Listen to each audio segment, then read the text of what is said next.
मंडळी, राजकारणाच्या रणधुमाळीत कधी काय घडेल आणि कोणाची गुपित बाहेर येतील याचा काही नेम नाही. पण सध्या महाराष्ट्राच्या राजकारणात एक असा बॉम्ब फुटलेला आहे ज्यामुळे हिंगोलीपासून संपूर्ण राज्यात मोठी खळबळ उडालेली आहे. सत्ताधारी पक्षाच्याच 2 आमदारांमधील आरोप प्रत्यारोपांची ही मालिका आता अत्यंत वैयक्तिक पातळीवर पोहोचलेली आहे.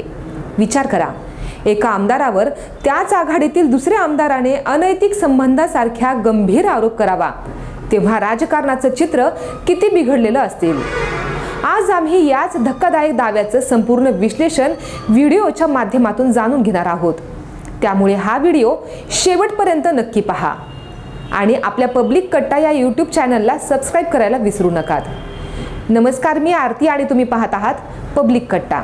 हिंगोली जिल्ह्यातील कळमनुरीचे आमदार संतोष बांगर, शिंदेच्या शिवसेनेचे एक वादळी आणि आक्रमक नेते म्हणून त्यांची ओळख आहे. पण आता त्यांच्यावर थेट त्यांच्या सत्ताधारी मित्रपक्षाचे भाजपचे आमदार तानाजी मुटकुळे यांनी अत्यंत गंभीर आरोप केला आहे. आमदार मुटकुळे यांनी कोणताही आडपडदा न ठेवता संतोष बांगर यांचे महिलांसोबत अनैतिक संबंध असल्याचा खळबळजनक दावा केलाय. हा आरोप इतका गंभीर आहे की केवळ राजकीय वर्तुळातच नाही तर सामान्य जनतेमध्येही याची जोरदार चर्चा सुरू झाली आहे. आमदार तानाजी मुटकुळे यांनी हा आरोप करताना काही विशिष्ट घटनांचा उल्लेख केल्याचं दिसतंय. त्यांनी जायभाई नावाच्या व्यक्तीच्या आत्महत्येचा संदर्भ दिलेला आहे. या आत्महत्येमागे तलाठी म्हणून असणाऱ्या तिच्या नवऱ्याच्या संदर्भात आणि बायाच्या संदर्भात कळमनुरीमध्ये चर्चा असल्याचं मुटकुळे म्हणालेत. म्हणजेच या आत्महत्येच्या घटनेला आणि आमदार बांगर यांच्या कथित अनैतिक संबंधांना जोडण्याचा प्रयत्न तानाजी मुटकुळे यांनी केलाय.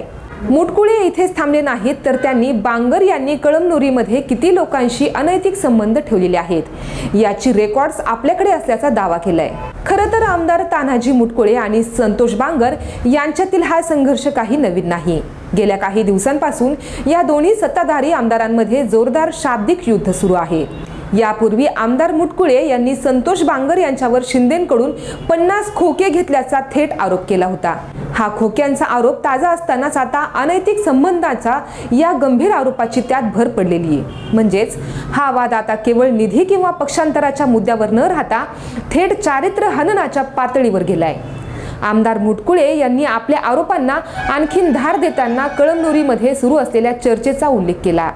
ते म्हणाले की कळमनुरीमध्ये तुम्ही काय करता, तिथे किती लोकांशी अनैतिक संबंध ठेवता हे तपासले पाहिजे. पण आमदार संतोष बांगर हे वादग्रस्त आरोपांना शांतपणे सहन करणारे नेते नाहीत.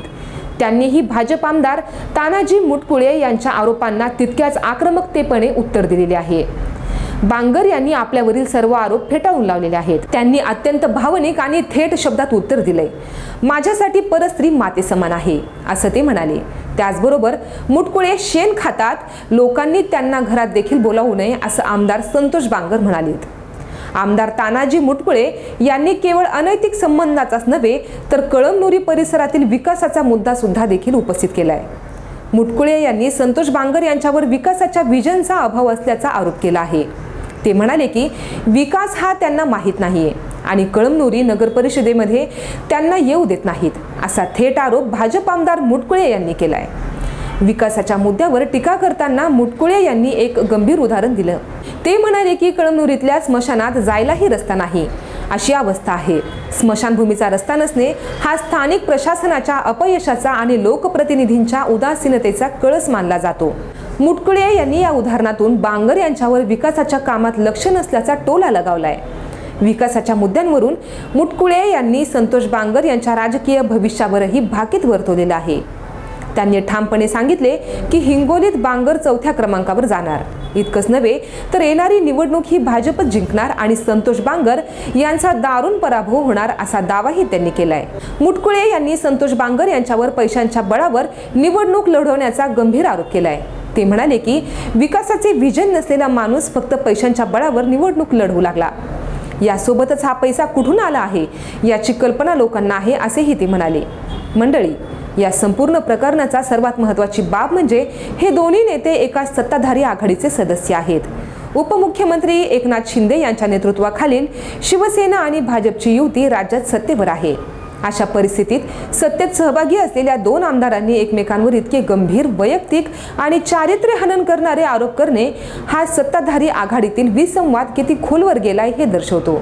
जनतेने या दोन्ही आमदारांना त्यांच्या समस्या सोडवण्यासाठी आणि विकास करण्यासाठी निवडून दिले आहे. पण आज हे लोकप्रतिनिधी विकासाचे मुद्दे सोडून एकमेकांच्या चारित्र्यावर शिंतोडे उडवण्यात व्यस्त आहेत असे देखील बोललं जातंय. मंडळी, या आरोप प्रत्यारोपांवर तुमचं मत काय? आम्हाला कमेंटमध्ये नक्की सांगा.